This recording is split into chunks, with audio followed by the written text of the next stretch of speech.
আল্লাহ সুবহানাহু ওয়া তাআলার কাছে নেক আমল করে কাছাকাছি যাওয়ার, আল্লাহ সুবহানাহু ওয়া তাআলাকে সন্তুষ্ট করার জন্য খুব মূল্যবান এই সময়গুলো।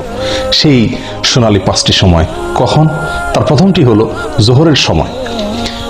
মুসনাদে আহমদের এক হাদিসে বর্ণিত আছে, নবী সাল্লাল্লাহু আলাইহি ওয়াসাল্লাম জোহরের ফরজের আগে 4 রাকাত সুন্নাত সালাত নিয়মিত পড়তেন। কোন সাহাবী তাকে প্রশ্ন করলেন, ইয়া রাসূলুল্লাহ, আমরা আপনাকে দেখি সবসময় আপনি সালাতটি নিয়মিত আদায় করেন, এই 4 রাকাত সালাত কখনো ছাড়েন না, এর হেতু কি, রহস্য কি? নবী সাল্লাল্লাহু আলাইহি ওয়াসাল্লাম তখন বললেন তাদেরকে যে, দেখো, যখন সূর্য মধ্য আকাশ থেকে, ঠিক আকাশের সেন্টার পয়েন্ট থেকে পশ্চিম দিকে ঢলে পড়ে, অর্থাৎ জোহরের সময় শুরু হয়, তখন আল্লাহ সুবহানাহু ওয়া তাআলা আসমানের সমস্ত দুয়ারসমূহ খুলে দেন, এবং সেগুলো আর তিনি বন্ধ করেন না জোহরের সালাত শেষ হওয়া পর্যন্ত। ফাউহিব্বু আন ইউসআদা লি ফিহা খায়র, তো আমি চাই, আমার কাছে ভালো লাগে, আমার পছন্দ হয় যে এই সময়ে আল্লাহ যখন আসমানের দুয়ারসমূহ খুলে দেন, এই সময় আমার কোনো নেক আমল যেন উপরে ওঠে, সেজন্য আমি নিয়মিত এই 4 রাকাত সুন্নাত আদায় করে থাকি। প্রিয় সম্মানিত ভাই বোনেরা, এখান থেকে আমরা জানতে পারলাম যে আল্লাহ সুবহানাহু ওয়া তাআলা আসমানের দরজাসমূহ, দুয়ারসমূহ খুলে দেন, যে সেই সোনালী সময়গুলোর ভিতরে একটি হলো এই জোহরের সময়টুকু, অর্থাৎ জোহরের ওয়াক্ত শুরু হওয়ার পর থেকে নিয়ে জোহরের সালাত শেষ হওয়া পর্যন্ত এই সময়টুকুতে আল্লাহ সুবহানাহু ওয়া তাআলা আসমানের দুয়ারসমূহ খুলে দেন। এবং এর পাশাপাশি আমরা নিয়মিত হয়তো অনেকেই আলহামদুলিল্লাহ জোহরের রাতের এই সুন্নাত সালাত আদায় করি, কিন্তু হয়তো কয়জন লক্ষ্যই করি না আমরা যে এই সময়টুকু আসমান এর দরজাসমূহ আল্লাহ সুবহানাহু ওয়া তাআলা খুলে দেন।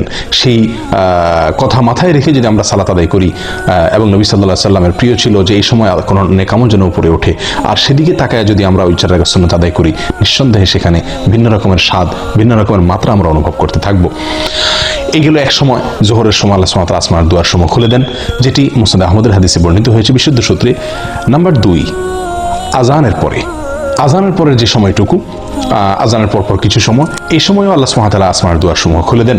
নবী সাল্লাল্লাহু আলাইহি সাল্লাম থেকে বর্ণিত হয়েছে সহিহ তারগীব ওয়া তারহিবের ভিতরে এর হাদিস, তিনি ইরশাদ করেছেন, ইযা নুদিয়া বিস-সালাহ, যখন সালাতের জন্য আহ্বান করা হয়, আজান দেওয়া হয়, ফুতিহাত আবওয়াবুস সামা ওয়াস্তুজিবাদ দুআ, তখন আসমানের দুয়ারসমূহ খুলে দেওয়া হয় এবং বান্দার দোয়া কবুল করা হয়। দোয়ার নির্দিষ্ট কোনো পদ্ধতি, ধরা বাঁধা কোনো সিস্টেম এখানে বর্ণিত নাই, বরং মনের যে কোনো চাওয়াকে মনে মনে আল্লাহ সুবহানাহু ওয়া তাআলার কাছে পেশ করার জন্য মূল্যবান একটি সময় হলো এটি, অর্থাৎ আজানের পরবর্তী সময়টুকু। এটিও সোনালী 5টি সময়ের দ্বিতীয় এবং গুরুত্বপূর্ণ একটি সময়, আজানের পরবর্তী সময়টুকু।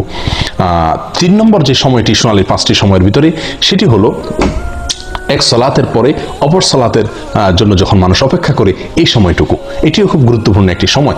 সূরা ইবনে মাজাহ হাদিসে বর্ণিত হয়ে আসছে, নবী সাল্লাল্লাহু আলাইহি সাল্লাম বলেন, আবশিরু হাযা রাব্বুকুম, তোমরা সুসংবাদ গ্রহণ করো, এই যে তোমাদের রব কদ ফাতাহা বাবা মিন আবওয়াবিস সামা, আসমানের দুয়ারসমূহের মধ্যে থেকে একটি দরজা তিনি খুলে দিয়েছেন, এবং ইউবাহি বিকুমুল মালাইকা, তোমাদের নিয়ে ফেরেশতাদের সঙ্গে তিনি গর্ব করছেন, বলছেন যে দেখো, আমার বান্দারা আমার নির্ধারিত ফরজ সালাত আদায় করার পরে অন্য ফরজের জন্য তারা অপেক্ষা করছে। প্রিয় বন্ধু, তাহলে এক ফরজ আদায়ের পরে অন্য ফরজের জন্য যখন মানুষ অপেক্ষা থাকে, ওই সময় আল্লাহ সুবহানাহু ওয়া তাআলা আসমানের দুয়ার খুলে দেন। এটিও সোনালী সময়সমূহের মধ্যে থেকে একটি। নাম্বার 4, ভোর রাত বা রাতের শেষ প্রহর, এটি অত্যন্ত মূল্যবান সময়ের মধ্যে থেকে একটি। আল্লাহর কাছে বান্দার আরজি পেশ করার, আল্লাহর কাছে বান্দার চাওয়াগুলোকে উপস্থাপন করার, দোয়া করার অত্যন্ত মূল্যবান সময়, বলা যায় সবচেয়ে সেরা এবং শ্রেষ্ঠ সময়। নবী সাল্লাল্লাহু আলাইহি সাল্লাম ইরশাদ করেছেন, এই সময় আল্লাহ সুবহানাহু ওয়া তাআলা আসমানের দুয়ারসমূহকে খুলে দেন এবং একজন ঘোষণা দিতে থাকে, আছে কি কোনো প্রার্থনাকারী যে চাইবে, প্রার্থনা করবে, আল্লাহ তাআলা তার প্রার্থনা মঞ্জুর করবেন? আছে কি কোনো বিপদগ্রস্ত যে ব্যক্তি বিপদে পড়ে আছে, সে আল্লাহর কাছে মুক্তি চাইবে, আল্লাহ তাআলা তাকে মুক্তি দান করবেন? এভাবে যে কোনো মুসলিম এই সময় দোয়া করলে আল্লাহ তাআলা দোয়া কবুল করেন এবং আসমানের দুয়ারসমূহ খুলে দিয়ে রাখেন দোয়া কবুলের জন্য। তবে 2 শ্রেণীর ব্যক্তিকে আল্লাহ তাআলা এই সময় তাদের দোয়া কবুল করেন না। তার ভিতরে হলো, এক ব্যক্তি হলেন যিনি পেশাদার ব্যভিচারিণী মহিলা, সে, আর দ্বিতীয়ত হলো যে লোক ব্যবসায়ীদের কাছ থেকে চাঁদাবাজি করে, ব্যবসায়ীদের কাছ থেকে চাঁদা আরোপ করে অর্থ আত্মসাৎ করে, এই ব্যক্তি এবং পেশাদার ব্যভিচারিণী, এই 2 ব্যক্তি ছাড়া আল্লাহ সুবহানাহু ওয়া তাআলা তাদেরকে তওবা করার পরে তাদেরটাও আল্লাহ তাআলা মাফ করেন। এই 2 ব্যক্তি ছাড়া, এই 2 কাজে লিপ্ত থাকলে, সেই ব্যক্তিরা ছাড়া আর অন্য সবার দোয়াকে আল্লাহ তাআলা কবুল করেন এবং আসমানের দুয়ার আল্লাহ তাআলা খুলে দেন। সম্মানিত ভাই বন্ধুগণ, এরপরে 5 নম্বর সোনালী সময় সেটি হলো একটি গুরুত্বপূর্ণ দোয়া, যেটিতে আল্লাহ তাআলার বড়ত্ব, আল্লাহ তাআলার প্রশংসা এবং আল্লাহ তাআলার পবিত্রতা বর্ণনা করা হয়ে থাকে।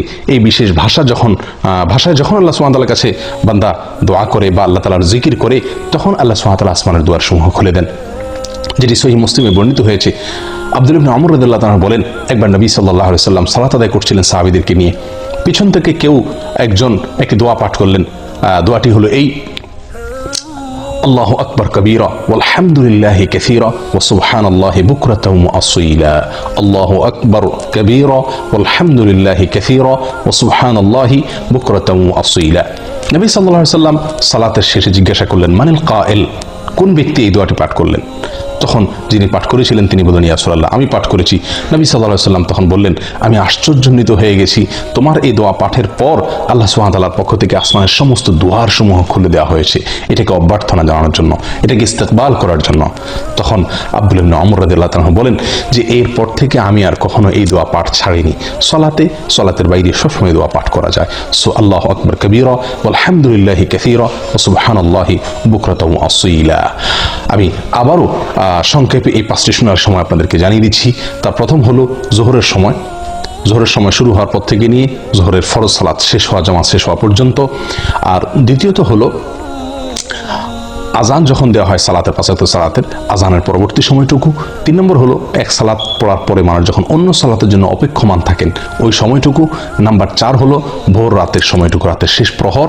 নাম্বার 5 হলো আল্লাহ সুবহানাহু ওয়া তাআলার প্রশংসায়, তার গুণগানে এই বিশেষ বাক্য আল্লাহু আকবার কবীরা আলহামদুলিল্লাহি কাসীরা ওয়া সুবহানাল্লাহি বুকরাতাও ওয়া আসীলা, এটা যখন পাঠ করা হয়। আসুন এই 5টি সময়কে, মূল্যবান সময়গুলোকে কাজে লাগানোর চেষ্টা করি। জীবন খুবই সংক্ষিপ্ত।